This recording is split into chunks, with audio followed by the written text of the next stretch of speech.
बच्चों हम क्लास 12 की गणित का अध्याय 10 सदिश बीजगणित वेक्टर अलजेब्रा का अध्ययन कर रहे हैं। पिछले सेशन में हमने प्रश्नावली 10.4 के प्रश्नों को हल करना सीख लिया है। बच्चों आज के इस सेशन में हम प्रश्नावली 10 विविध प्रश्नावली के उदाहरण संख्या 26 से लेकर के उदाहरण संख्या 30 तक के उदाहरणों को हल करना सीखते हैं। तो आइए देखते हैं उदाहरण संख्या 26। देखिए एक्स वाई तल में सभी मात्रक सदिश निकालना है। तो देखिए पहले इस चीज को समझिएगा। एक्स वाई तल में तो पहले तो यहां से समझते हैं। एक्स वाई तल में सदिश अर्थात उसको मानते हैं आर वेक्टर। तो एक्स वाई तल में इसके घटक होंगे x i cap plus y j cap. सभी मात्रक सदिश निकालना है एक्स वाई तल में। अब देखिएगा, अब दिया है कि सभी मात्रक सदिश अर्थात ये दिया है आर वेक्टर का परिमाण इक्वल टू 1। ये मात्रक सदिश है तो हम जानते हैं,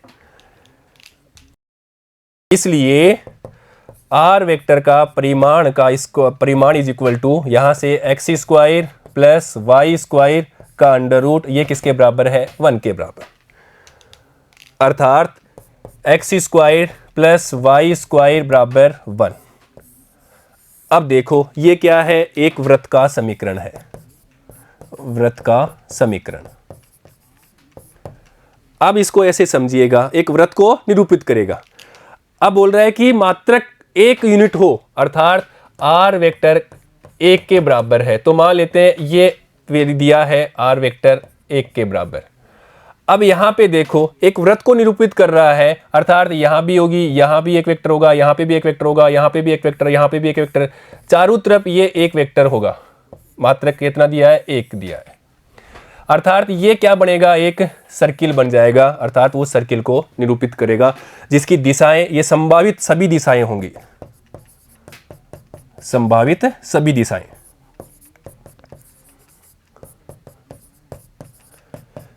या अपन कह सकते हैं कि अनंत दिशाएं हैं इसकी। किसको निरूपित करेगा, एक वृत्त को निरूपित करेगा।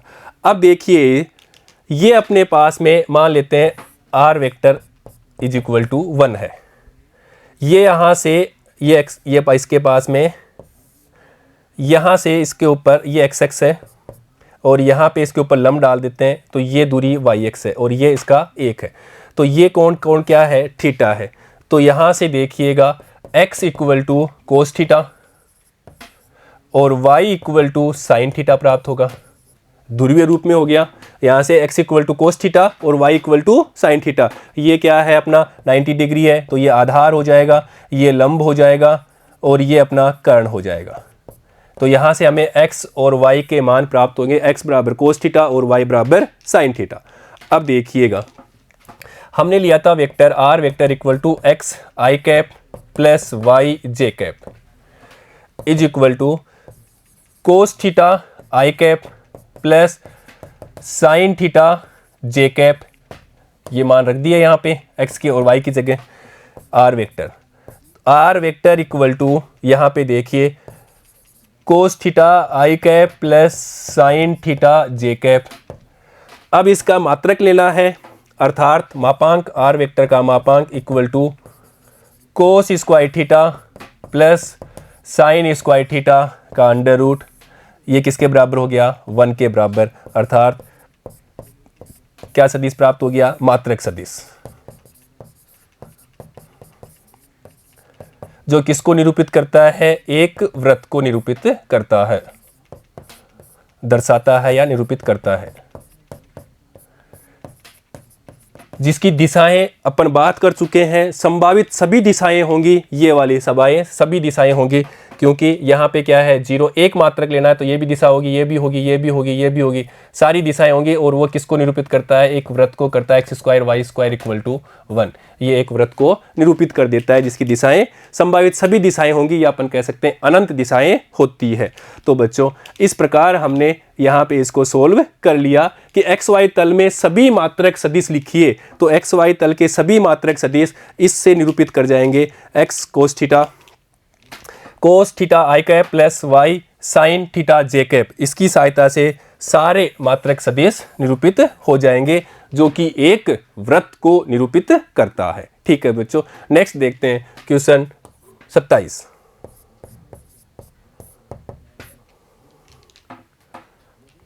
यदि ए बी सी बिंदु डी के स्थिति सदिश हमें ये दिए हुए हैं, अर्थात ए का स्थिति सदिश ये मान लेते हैं, ए का स्थिति सदिश equal to i cap plus j cap plus k cap. ऐसे ही बी स्थिति सदिश वो हमारे पास में दिया हुआ है 2 i cap plus 5 j cap, और ऐसे ही सी स्थिति सदिश यहाँ पे दिया हुआ है is equal to 3 i cap minus plus है 2 जे कैप माइनस 3 के कैप।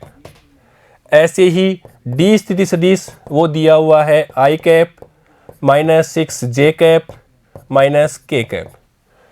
तो सरल रेखा ए बी और सी डी के बीच का कोण ज्ञात कीजिए, निगमन कीजिए कि ए बी और सी डी संरेख हैं। दो चीजें यहाँ पे निकालनी है। तो बच्चों ये 4 स्थिति सदिश हैं मूल बिंदु के सापेक्ष। अब हमें ए बी स्थिति सदिश निकालना है, एक हमें ए बी रेखा निकालनी है या ए बी सदिश निकालना है, और दूसरी सी डी निकालना है, ये सी डी रेखा। और बच्चों इसको सदिश रूप में अपन लिख सकते हैं ए बी वेक्टर और सी डी वेक्टर। पहले अपन ए बी वेक्टर निकालेंगे, वो होता है बी का स्थिति सदिश,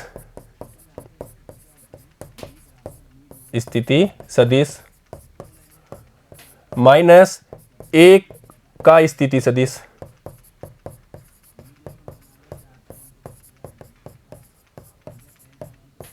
यहां से हमें ए बी वेक्टर प्राप्त हो जाएगा। तो देखिएगा बी का स्थिति सदिश यहां से ले लेंगे अपन is equal to 2 i cap plus 5 j cap minus a का स्थिति यहां से ले लेंगे i cap plus j cap plus k cap.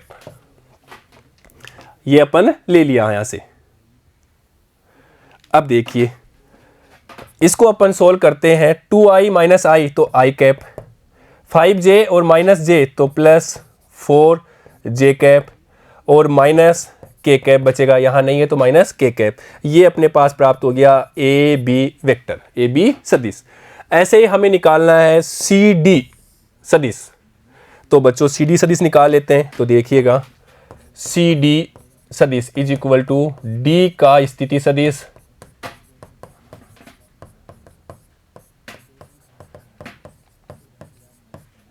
Minus सी का स्थिति सदिश पोजीशन वेक्टर, मूल बिंदु के सापेक्ष होता है, ये अपन जानते हैं। और वो यहाँ पे दिया हुआ है डी का स्थिति सदिश, यहाँ पे हमें दिया हुआ है, यहाँ से अपन डी का स्थिति सदिश लिख देते हैं। देखिएगा आई कैप माइनस 6 जे कैप माइनस के कैप, तो यहाँ लिखते हैं आई कैप माइनस 6 जे cap minus k cap, minus सी का स्थिति सदिश लिखना है, और सी का स्थिति सदिश हमें दिया 2i plus 2j minus 3i cap plus 2j cap minus 3k cap.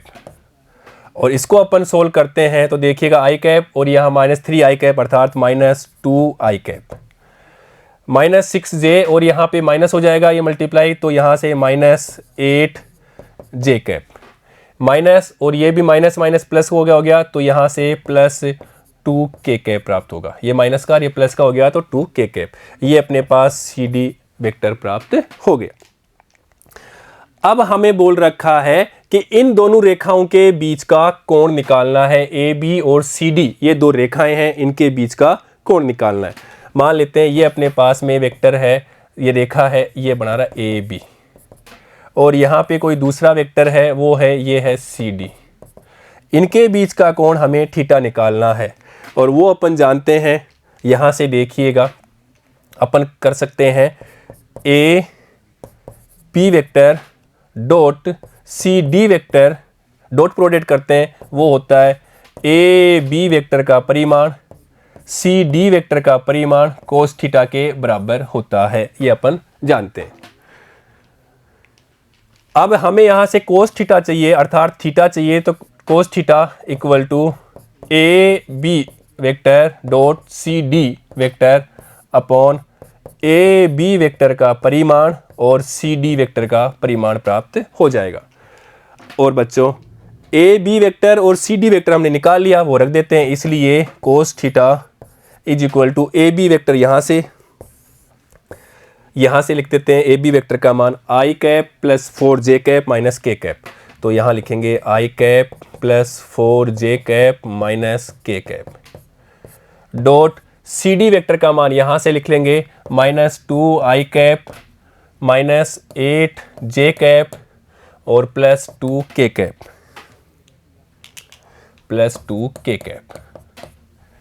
Upon इसका परिमाण, अर्थात यहाँ से अंडर रूट 1 प्लस 1 का स्क्वायर 1, 4 का स्क्वायर 16 और माइनस 1 का 1, और यहाँ पे देखिए अंडर रूट माइनस 2 का स्क्वायर करेंगे 4, माइनस 8 का करेंगे 64 और यहाँ पे 2 का करेंगे 4 इज इक्वल टू, यहाँ पे देखो ये आई डॉट आई अर्थात 1 माइनस 2, तो यहाँ लिखेंगे माइनस 2।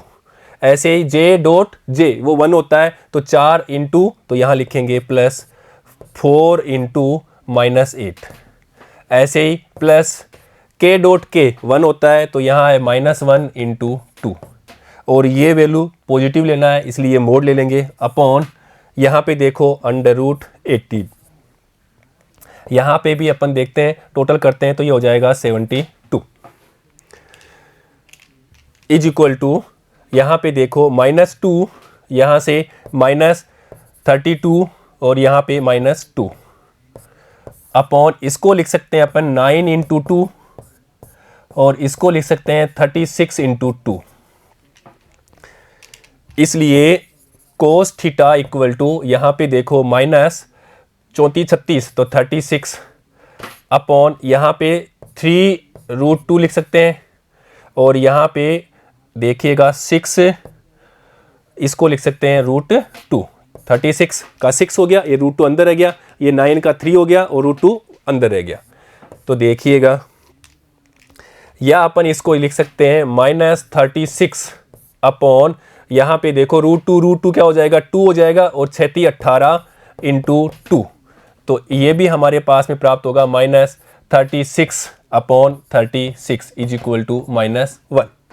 और बच्चों थीटा निकालना है तो theta equal to cos inverse minus 1, और ये माइनस 1 मान देता है पाई पे। किस पे देता है? पाई पे। अब यहां पे आप देखिएगा ये पाई पे मान दे रहा है, अर्थात हम जानते हैं कि जो दो रेखाएं होंगी उनके बीच का कोण अगर थीटा बराबर 0 डिग्री हो या पाई डिग्री हो तो दोनों रेखाएं क्या होती है? समानांतर होती है। ये पाई में प्रति समानांतर होती है, ये थीटा होता है, तो दोनों रेखाएं क्या होती है? एक दूसरे के समानांतर होती है। और दूसरी स्थिति में भी, और दूसरा ऑप्शन से भी अपन देख सकते हैं। दूसरा ऑप्शन देखिए, यहां पे दिया हुआ है ए बी वेक्टर, ये अभी हमने निकाला है ए बी वेक्टर। यहां पे i cap plus 4j, i cap plus 4j cap minus k cap, ये हमने ए बी वेक्टर निकाला है। ऐसे ही हमने सी डी वेक्टर निकाला है, उसको भी लिखते हैं, फिर कंपेयर करते हैं। तो सी डी वेक्टर देखियो हमने यहां से निकाला है minus 2i minus 8j plus 2k, तो यहां लिख लेते हैं अपन minus 2i cap minus 8j cap और यहां पे प्लस 2k कैप, अर्थात यहां से अगर अपन माइनस 2 कॉमन ले लें तो देखो अपने पास प्राप्त होगा आई कैप, ये माइनस ले लिया तो यहां पे प्राप्त होगा 4j कैप, और यहां से माइनस ले लिया तो माइनस k कैप, 2 ले लिया तो बाहर k कैप। और इसको देखो ये क्या है? ए बी वेक्टर ही है, तो यहां से अपन लिख सकते हैं c d vector equal to minus 2ab vector लिख सकते हैं। अगर ऐसा लिख सकते हैं तो अपन इसको ऐसा भी लिख सकते हैं, या a b vector equal to -1/2 c d vector. अर्थात ये अपन जानते हैं दो रेखाएं हैं, दो सदिश है, समानांतर होते हैं, तो ए वेक्टर बराबर लैम्डा बी वेक्टर हो, इस रूप में हो, तो अपन कहते हैं कि दोनों रेखाएं या दो सदिश क्या होते हैं, एक दूसरे के समानांतर होते हैं।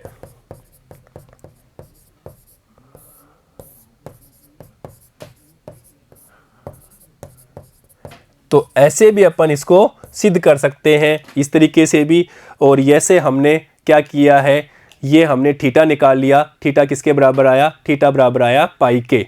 अर्थात कोस थीटा का मान -1 के बराबर आया था, तो थीटा किसके बराबर आया, पाई के बराबर आ गया। तो क्वेश्चन में हमें दे रखा है कि इन दोनों के रेखाओं के बीच का कोण निकालना है, तो वो हमने कोण निकाल दिया, थीटा इक्वल टू पाई।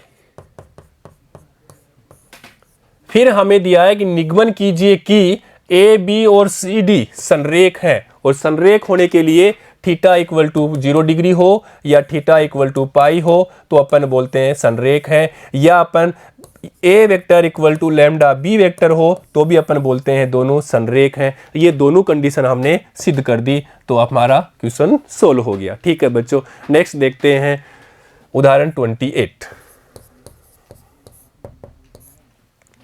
मान लीजिए ए वेक्टर, बी वेक्टर और सी वेक्टर तीन सदिश इस प्रकार हैं कि ए वेक्टर का परिमाण 3, बी वेक्टर का परिमाण 4 और सी वेक्टर का परिमाण 5, और इनमें से प्रत्येक अन्य दो सदिशों के योगफल पर लंबवत है। ये इंपॉर्टेंट लाइन है, प्रत्येक अन्य दो सदिशों के योगफल पर लंबवत है। तो हमें इसका मान निकालना है। यहीं से अपना क्वेश्चन सोल्व हो जाएगा, इस बात से ही।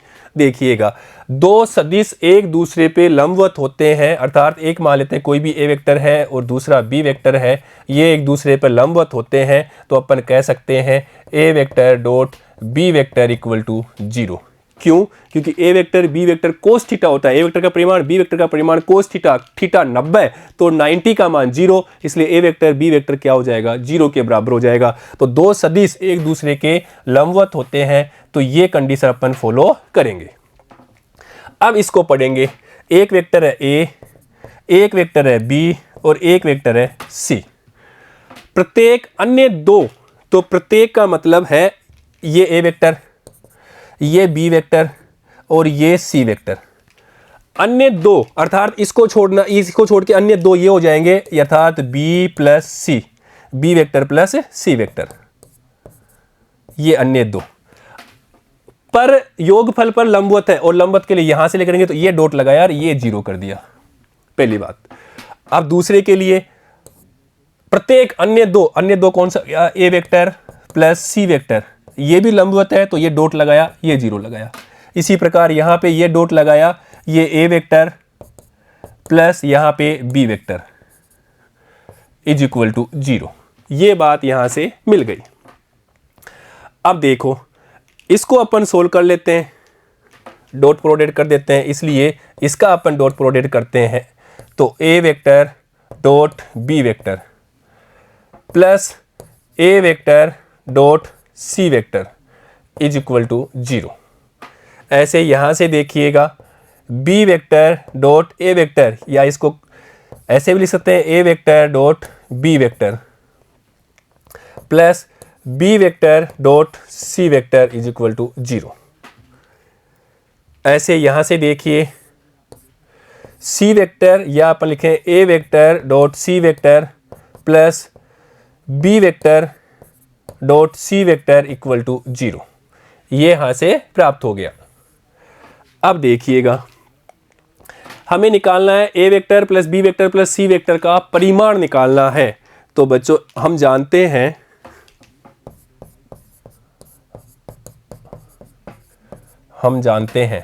ये इंपॉर्टेंट बात है, a vector dot a vector वो होता है ए वेक्टर का परिमाण का स्क्वायर। ये अपन जहां डॉट प्रोडक्ट किया था तो उसमें नियम में अपन पढ़ चुके हैं। अब देखिए, अर्थात यहां से अपन लिख सकते हैं a vector plus b vector plus c vector dot a vector plus b vector plus c vector इसको भी अपन इस रूप में लिखें तो यहां से अपन लिख सकते हैं a vector plus b vector plus c vector का परिमाण का स्क्वायर। अब देखिए यही हमें पूछना चाह रहा है, a vector plus b vector plus c vector का परिमाण। तो ये अपन निकालेंगे अभी। अब देखिए यहां पे अपन डॉट प्रोडक्ट कर देते हैं। तो देखो यहां से a vector dot a vector, फिर plus a vector dot b vector plus a vector dot c vector, इसको तीनों से डॉट प्रोडक्ट कर दिया, प्लस बी के साथ में करना है तो b vector dot a vector या a vector dot b vector, बात एक ही है, प्लस यहां से b vector dot b vector plus यहां से b vector dot c vector, b के साथ भी डॉट प्रोडक्ट कर दिया, प्लस अभी सी के साथ करना है तो c vector dot a vector plus c vector dot b vector plus c vector dot c vector is equal to a vector plus b vector plus c vector का square. अब देखो यही चीज फिर यहां पे अप्लाई करेंगे, a vector dot a vector का परिमाण का स्क्वायर, और ए वेक्टर का परिमाण हमें दे रखा है 3, ऐसे ही बी का 4 और सी का 5। तो इसकी जगह अपन लिखेंगे ए वेक्टर के परिमाण का स्क्वायर, अर्थात अगले स्टेप में इसकी जगह लिखेंगे ए वेक्टर के परिमाण का square plus a vector dot b vector plus a vector dot c vector plus b vector dot a vector, और इसकी जगह लिखेंगे बी वेक्टर के परिमाण का square plus b vector dot c vector plus c vector dot a vector plus c vector dot b vector plus इसकी जगह लिखेंगे सी वेक्टर के परिमाण का square is equal to a vector का plus b vector plus c vector का square. और इसका मान, ए वेक्टर का मान हमें दे रखा है 3, तो यहां पे लिखेंगे 3 का स्क्वायर। तो देखो 3 का स्क्वायर, 3 दिया है तो 3 का स्क्वायर। अब देखो a vector dot b vector plus a vector dot c vector, उसके लिए आप यहां जाइए, a vector dot b vector और a vector dot c vector ये 0 के बराबर है, तो इसकी जगह अपन लिखेंगे प्लस 0 प्लस यहां पे देखिए b vector dot a vector, और यहां पे देखिए इसकी जगह अपन लिखेंगे, पहले इसकी जगह तो लिख देते हैं 4 का स्क्वायर, और इसको देखिए और इसको देखिए, और इसके लिए अपन दूसरी वाली कंडीशन पे जाते हैं, यहां पे जाते हैं ये वाली कंडीशन पे, अर्थात ये भी किसके बराबर हो जाएगा 0 के बराबर, तो इसको भी अपन लिखेंगे प्लस 0। अब यहां पे देखिए c vector dot a vector और सी वेक्टर डॉट बी वेक्टर, इसके लिए तीसरी कंडीशन में जाएंगे, वहां पे था सी वेक्टर प्रत्येक अन्य 2 के योग के लंबवत है, अर्थात ए वेक्टर प्लस बी वेक्टर, ये किसके बराबर था 0, तो यहां से क्या हो जाएगा 0 हो जाएगा, तो इसको तो लिख दिया हमने 0। और यहां पे देखिएगा इसको अपन लिखे हैं 5 का स्क्वायर, तो यहां लिखेंगे प्लस 5 का स्क्वायर प्लस 5 का square is equal to a vector plus b vector plus c vector का परिमाण का स्क्वायर। तो यहां पे लेफ्ट साइड में हमारे पास में 9 plus 16 plus 25 is equal to a vector plus b vector plus c vector का स्क्वायर। अब देखो दोनों तरफ अपन वर्गमूल कर लें, वर्गमूल लेने पर अर्थात इसको पहले लिख लेते हैं, तो a vector plus b vector plus c vector का परिमाण, तो ये हो जाएगा √50। तो बच्चों इसको अपन लिख सकते हैं 25 × 2 का वर्गमूल, और यहां से 5√2 लिख सकते हैं, तो ये हो गया a vector plus b vector plus c vector, और यही हमारा आंसर है बच्चों। बहुत अच्छा क्वेश्चन था, इंपॉर्टेंट क्वेश्चन था, तो ऐसे अपन क्वेश्चन को सोल्व कर लेते हैं। नेक्स्ट देखते हैं उदाहरण 29। 3 सदिश ए बी सी प्रतिबंध, ये प्रतिबंध को संतुष्ट करते हैं यदि ए वेक्टर का परिमाण 3, बी वेक्टर का परिमाण 4 और सी वेक्टर का परिमाण 2 है, तो mu a dot b plus b dot c plus c dot a का मान निकालना है। तो बच्चों ये भी दिमाग लगाने वाला क्वेश्चन है। क्वेश्चन जो पहले किया था 28 उसकी तरह से ही है, पर देखो कैसे करते हैं इसको। 3 सदिश दिए, एक है ए वेक्टर, एक है बी वेक्टर और एक है सी वेक्टर, और एक कंडीशन दी हुई है, शर्त हमें दे रखी है कि a vector plus b vector plus c vector equal to 0। ये तीनों सदिश इस कंडीशन को संतुष्ट करते हैं, ये हमें दे रखा है।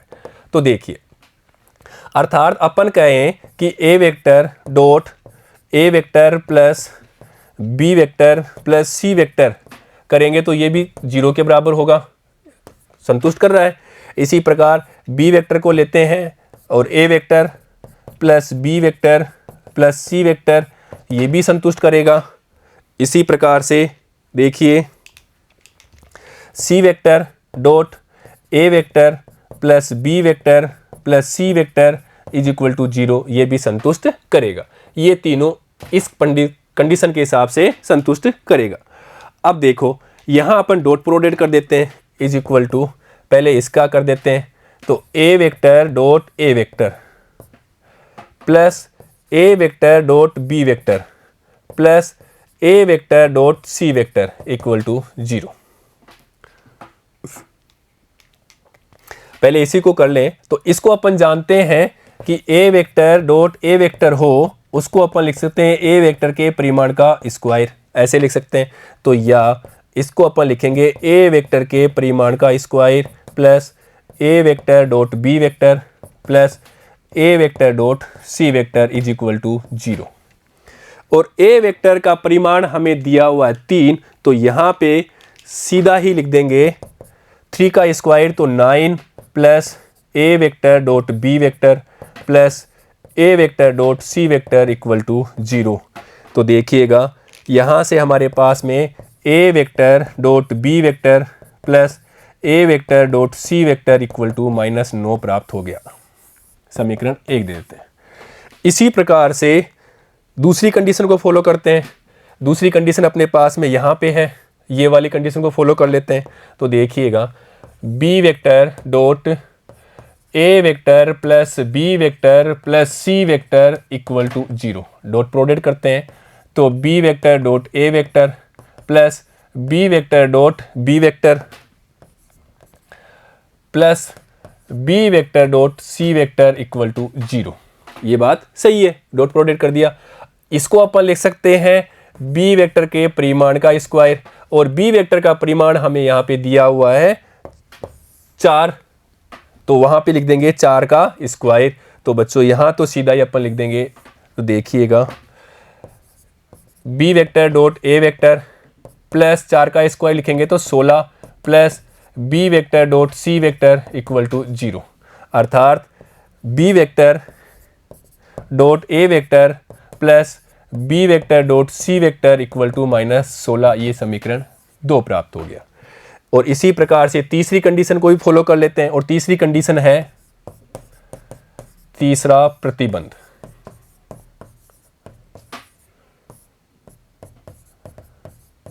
और वो हमारे पास में यहाँ पे है, ये देखो, c vector dot a vector plus b vector plus c vector equal to 0।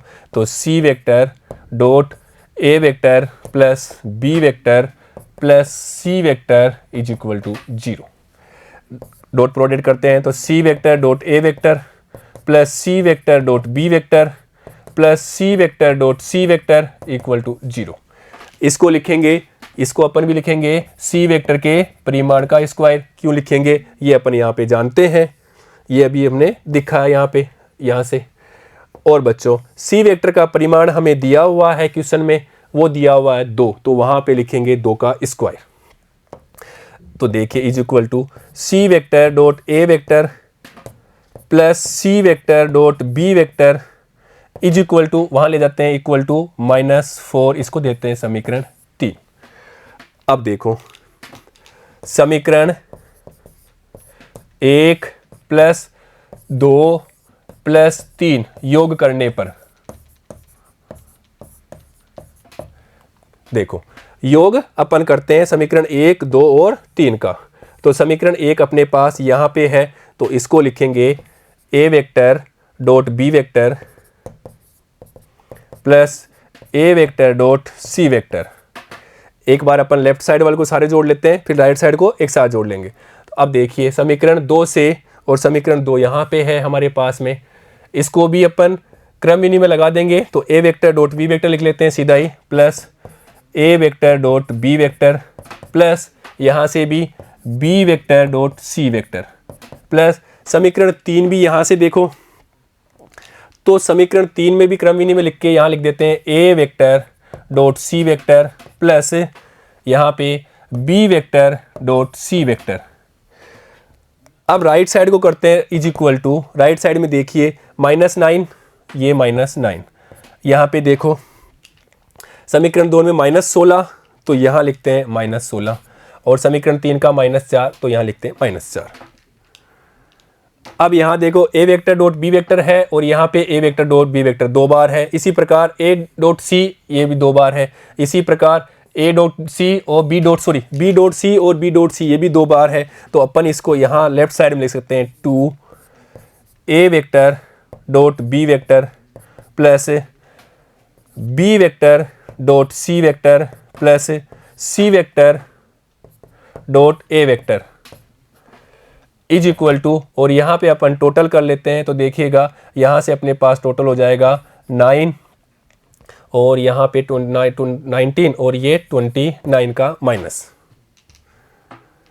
तो देखिए आपको चाहिए a vector dot b vector plus b vector dot c vector plus c vector dot a vector equal to -29/2, और यही हमें question में पूछा है। देखिएगा हमें यही निकालना है कि a vector dot b vector plus b vector dot c vector plus c vector dot c vector dot a vector, इसको हमें म्यू के बराबर माना है, और यही मान हमें निकालना है। तो बच्चों ये किसके बराबर हो गया, ये म्यू के बराबर, इज इक्वल टू -29/2, ये हमारा आंसर है।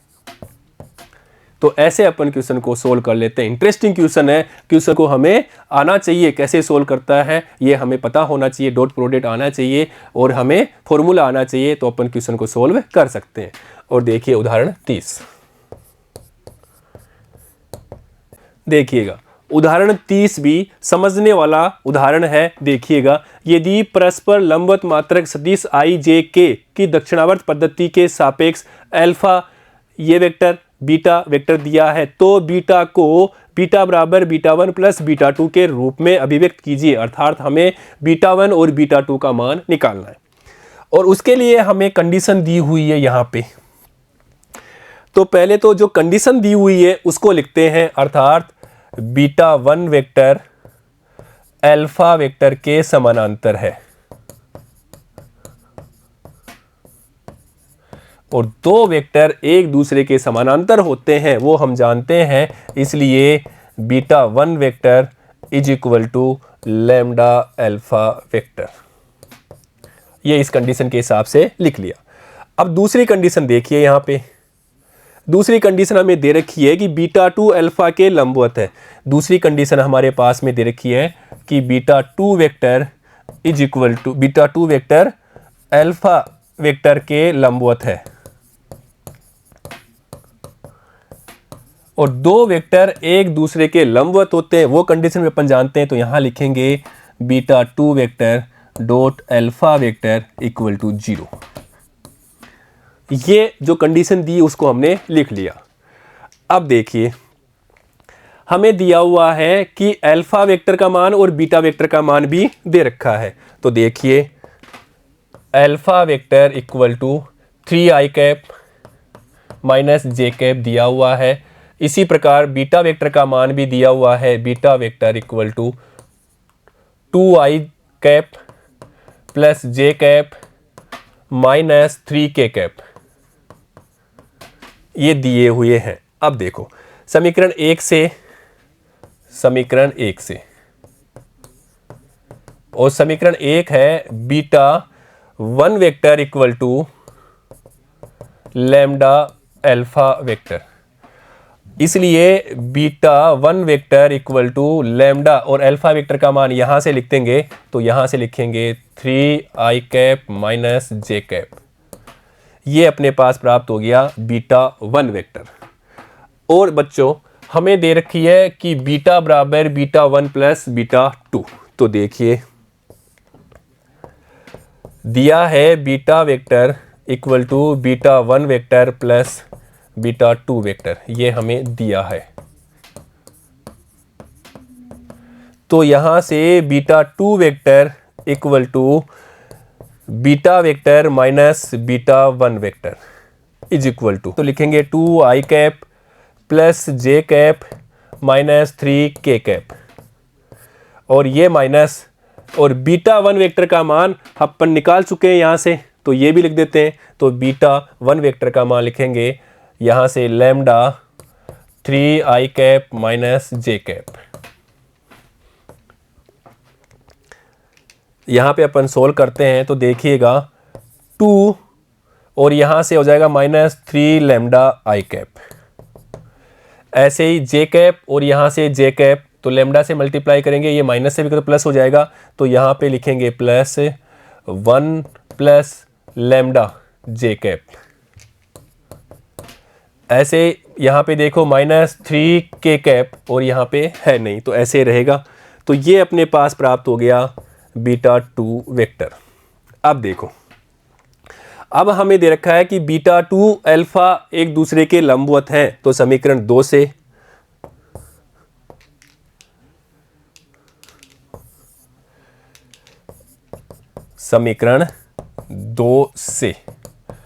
समीकरण 2 में हमें दिया है beta 2 dot alpha vector equal to 0, और बीटा 2 का मान यहां से ले लेंगे, इसलिए 2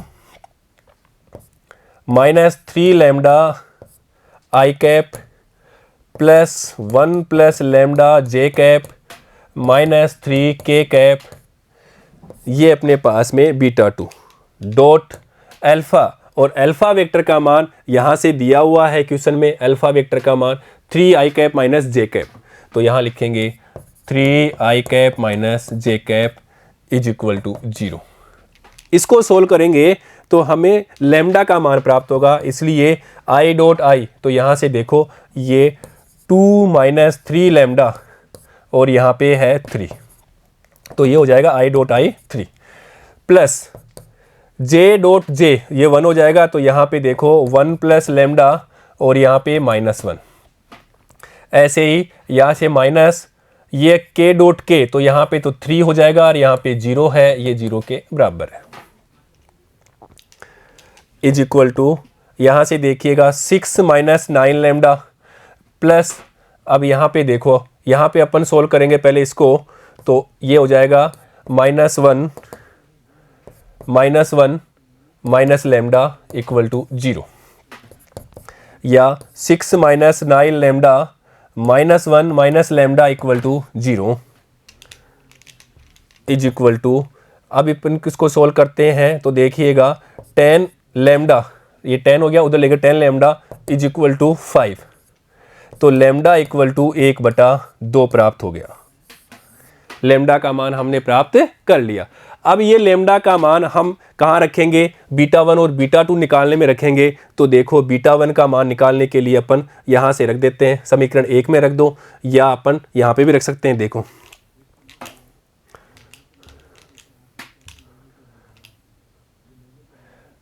यहाँ देखो बीटा 2 का मान यहाँ से रख देंगे और बीटा 1 का मान यहाँ पे रख देंगे, तो देखिएगा इसलिए beta 1 equal to lambda 3i cap minus j cap is equal to 1/2 3i cap minus j cap प्राप्त हो गया। इसी प्रकार बीटा 2 वेक्टर, और बीटा 2 वेक्टर के लिए देखिए बीटा माइनस बीटा 1, तो यहाँ से रखेंगे बीटा माइनस बीटा 1, या यहाँ पे रख देते हैं लैम्डा का मान, तो देखिए beta 2 is equal to 2 minus 3 lambda i cap plus 1 plus lambda j cap minus 3k